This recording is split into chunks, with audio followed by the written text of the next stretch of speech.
Bem, vamos falar agora sobre o quarto ponto, a graça irresistível. Graça irresistível não está atrelada a uma imagem de que o ser humano pode ver algo e irresistivelmente desejar para o seu deleite, mas sim diretamente a soberana vontade de Deus, ou a soberania de Deus. Isto é, a Bíblia ensina que todos são resistentes a Deus. Todavia, Deus é soberano e pode quebrar essa resistência quando quiser. Exemplo, Salmo 115, versículo 3, Jó, capítulo 42, versículo 2. A natureza humana nos impede totalmente de nos submeter a Deus. A doutrina da depravação total mostra isso. Sendo assim, torna-se necessário Deus tomar a iniciativa de vencer a nossa resistência.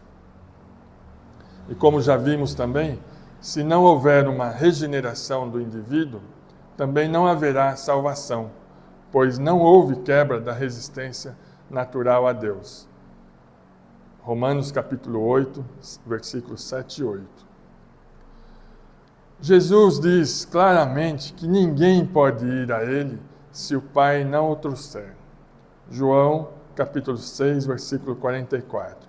Jesus afirma que atrairia todos os seus a Ele. São inúmeras passagens registradas e atribuídas claramente a Ele, como Deus soberano. Por exemplo, João capítulo 6, versículo 37, capítulo 8, versículo 47, capítulo 10, versículos 15, 16 e 27, capítulo 18, versículo 37 e também Atos, capítulo 5, versículo 9.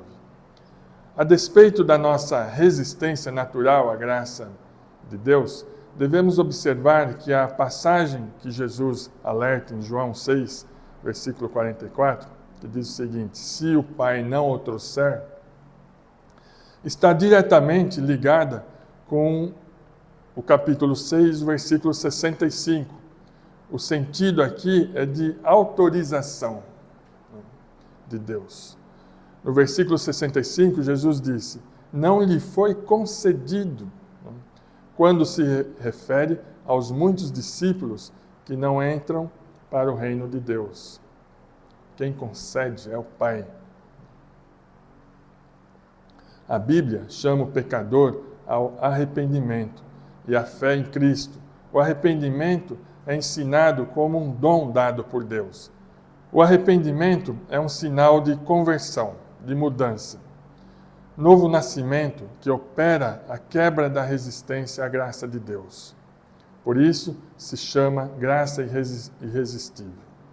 Por outro lado, ninguém deve imaginar que Deus manipulou o querer do indivíduo, de forma que o conduziu contra a própria vontade ao reino de Deus. Por quê?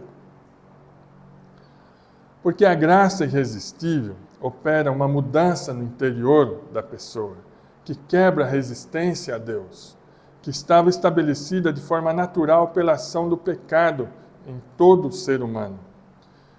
Quando a regeneração atua no indivíduo, ela segue a Cristo naturalmente, porque a falta de visão espiritual não existe mais.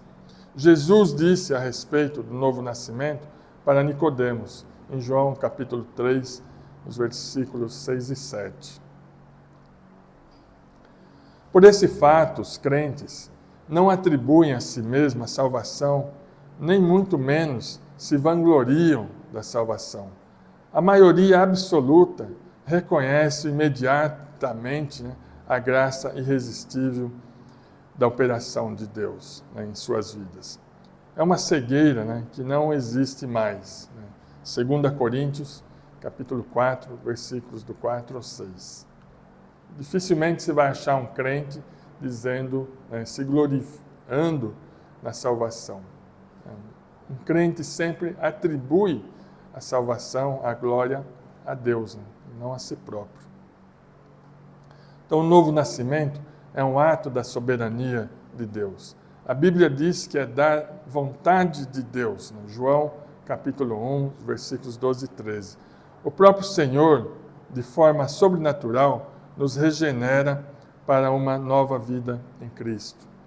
Ele nos atribui ou nos atrai a si mesmo de forma que é pura graça e é irresistível, porque agora vemos a verdade e a vida através da luz que brilha em Cristo.